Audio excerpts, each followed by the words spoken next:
What's going on, guys? Gamers Goon here today with the St. Louis Cardinals first day one of the MLB draft recap review, who we should target going forward in this draft. I want to point this out right now. If you are a big baseball guy, if you are somebody that knows a lot about baseball, I'm probably going to say some stuff that you might not agree with. I am not one of these analyst or any of that. For the NFL, I do dive deeper. For the NBA, I do dive deeper. The MLB, I don't.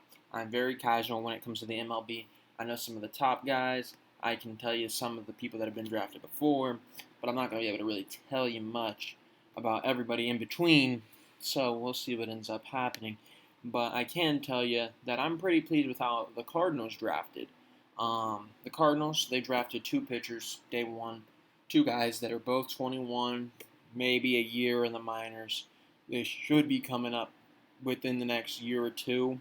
They really um, aren't somebody that I would say has a huge upside necessarily,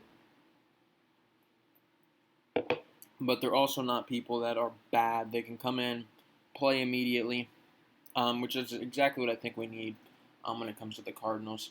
When I look at the Cardinals, I'm sitting there and I'm thinking how desperately we need to figure out that fifth guy in the rotation. Um, and it might not even be just the fifth guy because Miles is going to end up coming up soon, I believe. And then whomever else you really want to use in that bullpen. We've seen the experiment of Jordan Hicks as a starter. If we want to put him back into the bullpen, there's a lot of questions with where we operate that last guy, who's going to be that last guy in the rotation, and then who's going to be shifted over to the bullpen. Um, and then we might have some bullpen depth that could have came in this draft as well.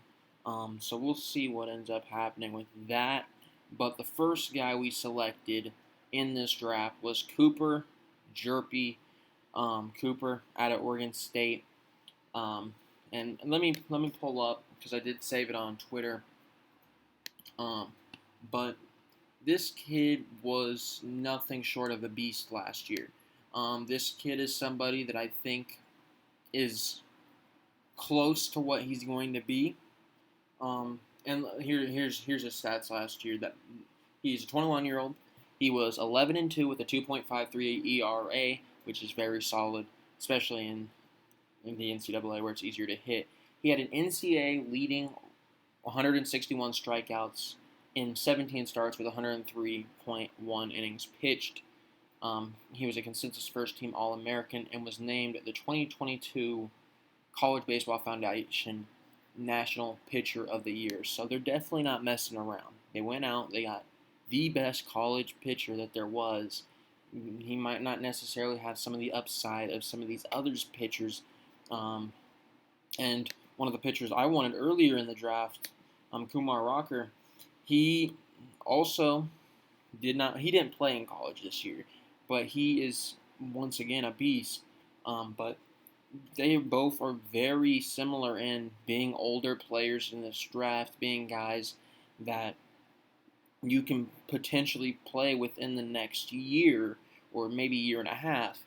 So I'm definitely not upset at Cooper Jerpi here. He's 21 years old. He has the potential to start and maybe get that fifth rotation spot solidified for us next year. Maybe he gets called up later in the year. Maybe he gets called up when they move it to a 28-man roster. Maybe he's just in the minors next year, and then the year after he comes up. But I don't think this is going to be a guy like some of the younger guys in this draft. When you look at some of the younger guys in the draft, when you're looking at the guys, for example, let's say you're looking at the Dylan Leskos of the draft, you're more than likely looking at somebody that's going to be 3 or 4 years before they're up, and we don't have 3 or 4 years with Nolan Arenado and Paul Goldschmidt and whom we currently have. Our window is soon. If we don't win with these guys now, we're gonna have to move on because their window and their peaks of their careers are not gonna last enough to give us 4 or 5 years down the line that we can wait on a guy. So if you're able to get somebody like a Cooper Jerpi, who was a top tier college player and has the experience and shouldn't need that long in the minors, and that's a good pickup for you. He's a guy that I think will compete and will have a chance to make it for us. And then we get into the second round selection. The second round selection at pick 59, very similar pick here, a little bit about 10, 15 spots early of the MLB.com rankings of the players. We got Bryson Motz out of the University of San Diego, California. Once again, a guy that's 21 years old. He's played in college. He's been there, done that. He's proved it over and over again in college. Motz, he's also 21, like I said, went 10-2 last year. He did have a little bit of a higher ERA than Jerpi, and that was a 3.87, 129 strikeouts, which was the 11th most in Division I baseball. And he played 16 games for 90.2 innings pitched. He was all WCC first team, and he was named perfect game, which is basically like the 247 in baseball. Third team All-American, and it's also his birthday today. So happy birthday to him. But Bryson Motz.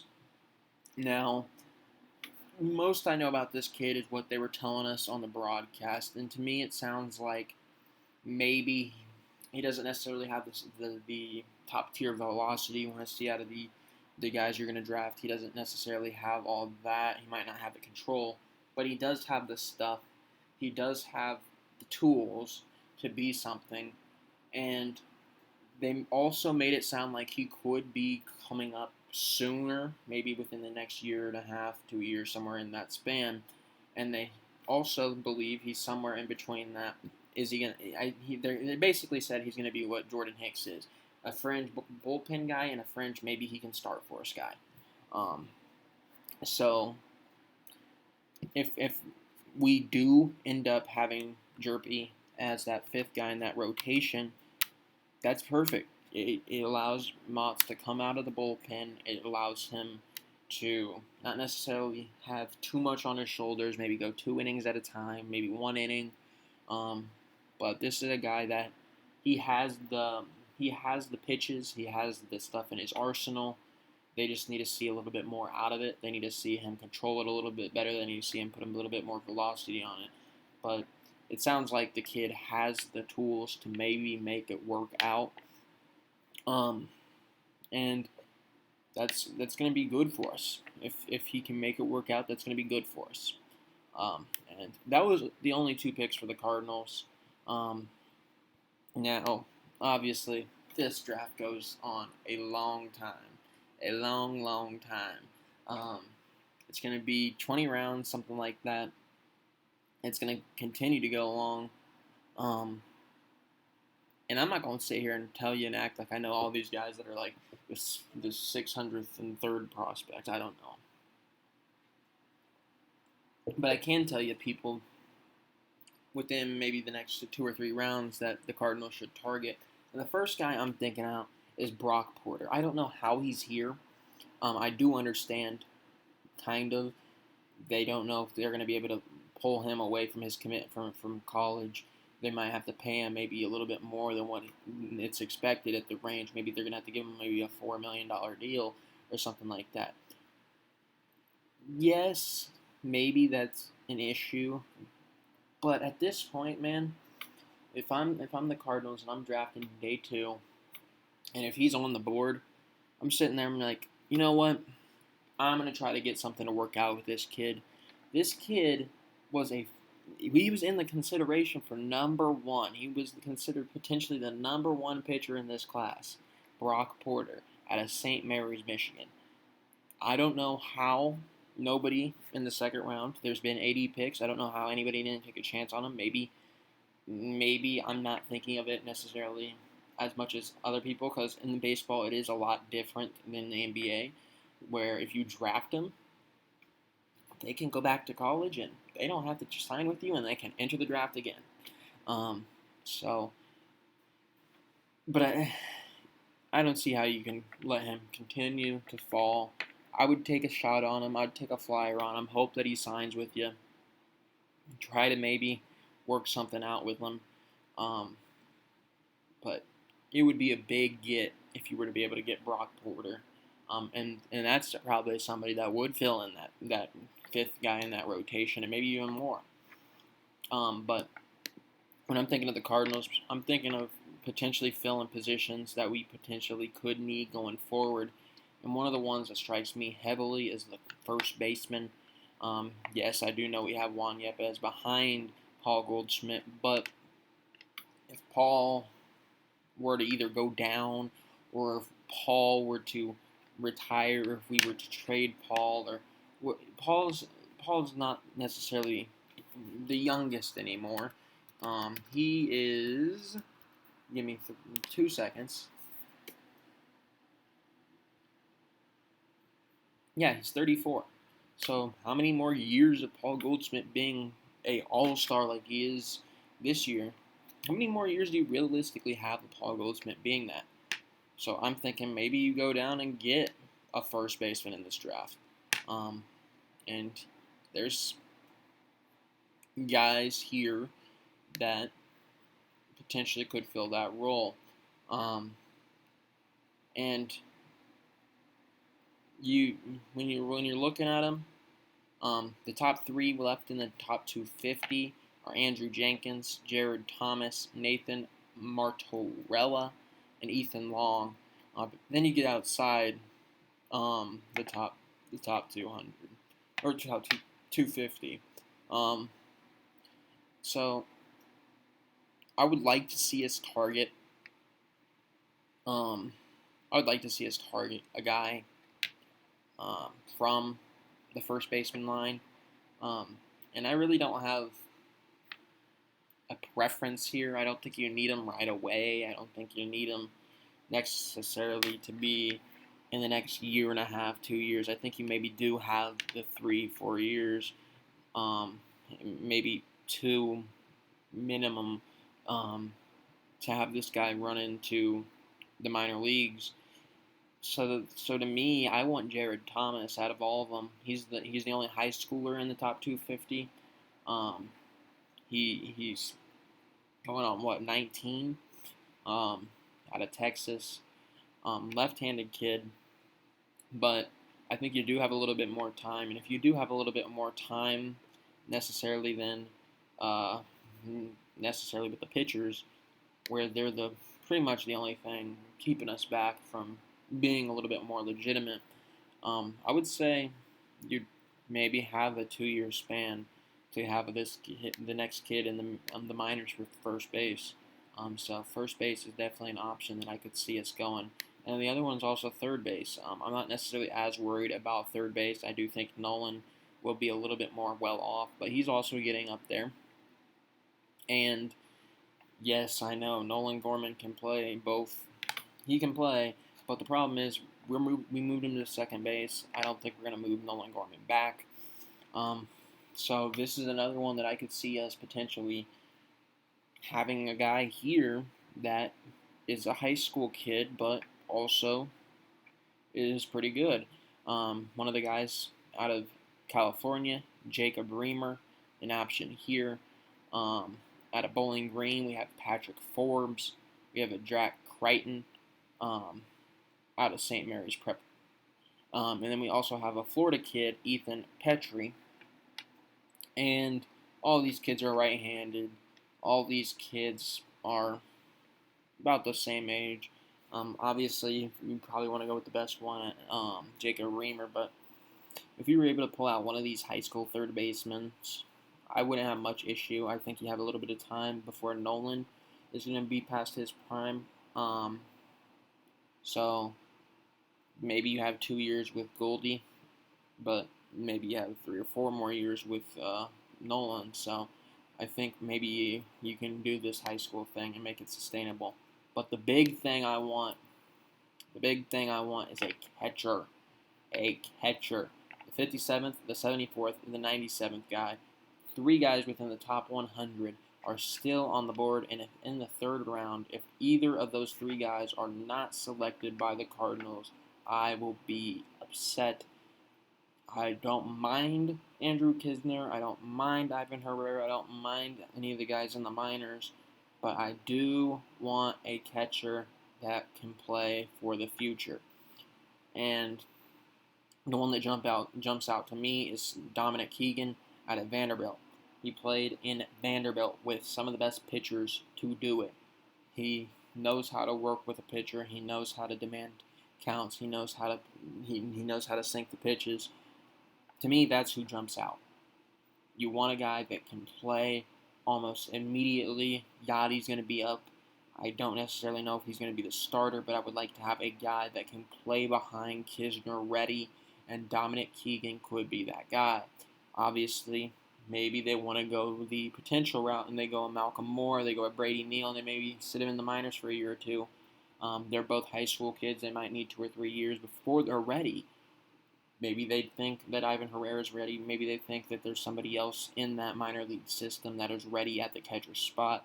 But to me, I want Dominic Keegan.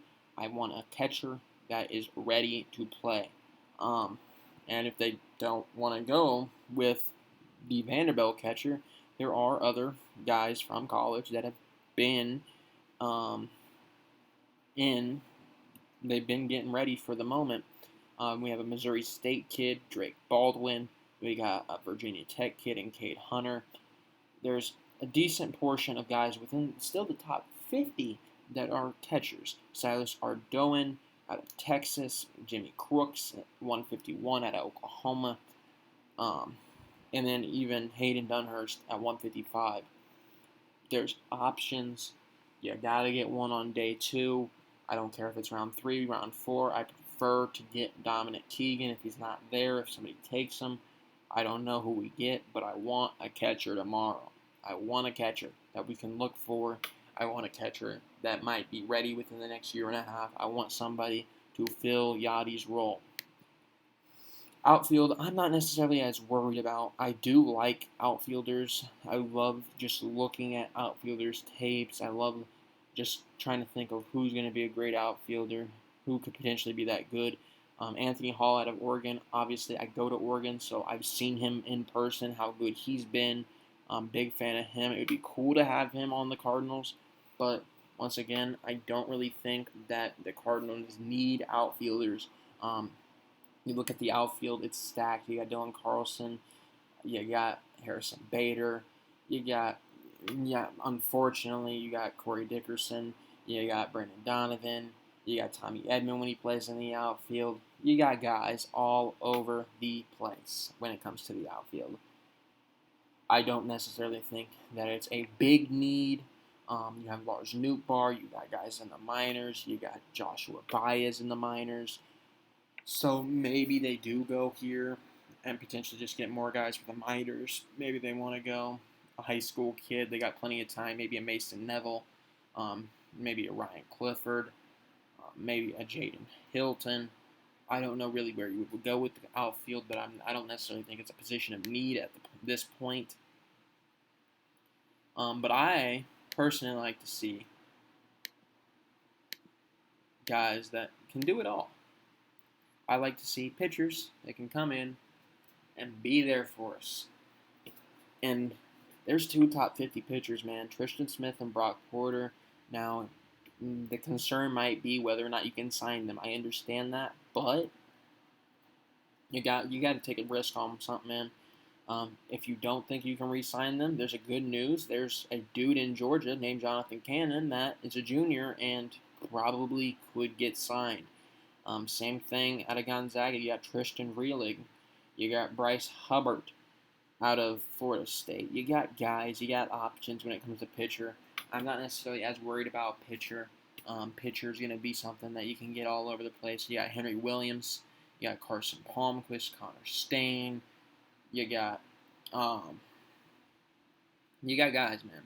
And those are just guys within the top 100 still. Brandon Bursell, right outside the top 100 at 101. You got Trey Dombrowski at 111. You got Ben Joyce at 112. There's plenty of guys. There's plenty of guys that are on the older side of things that you could probably sign right away. They wouldn't give you any issues. There's plenty of options if you are the Cardinals at pitcher. It's not really something I'm worried about. Like I said, catcher's my biggest concern, really, and then maybe filling up first and third base behind for the future. And I don't really think you need a second baseman. I think we're pretty well off there. With Gorman, you use Edman there sometimes. Edmundo's ran there. We can do almost everything. Same thing at shortstop. But yeah, I think that's about really all I have to say. Like I said, if you came into here thinking that this was going to be an in-depth thing about people that might be sleepers, I don't know, man. I don't know. I'm just saying names that potentially could fall in lines with what I'm thinking through my head right now. Like, I think maybe we need a pitcher that's on the younger side of things that still could play almost immediately. So I'm going after maybe like a junior in college, or maybe I am thinking about the first base, third base thing. You have a little bit more time. Maybe you go high school. I don't know. I'm just spitballing here. But thank you guys for watching. There will be a White Sox video because I did keep a track of the White Sox and their draft. But thank you guys for watching. I'll see you next time.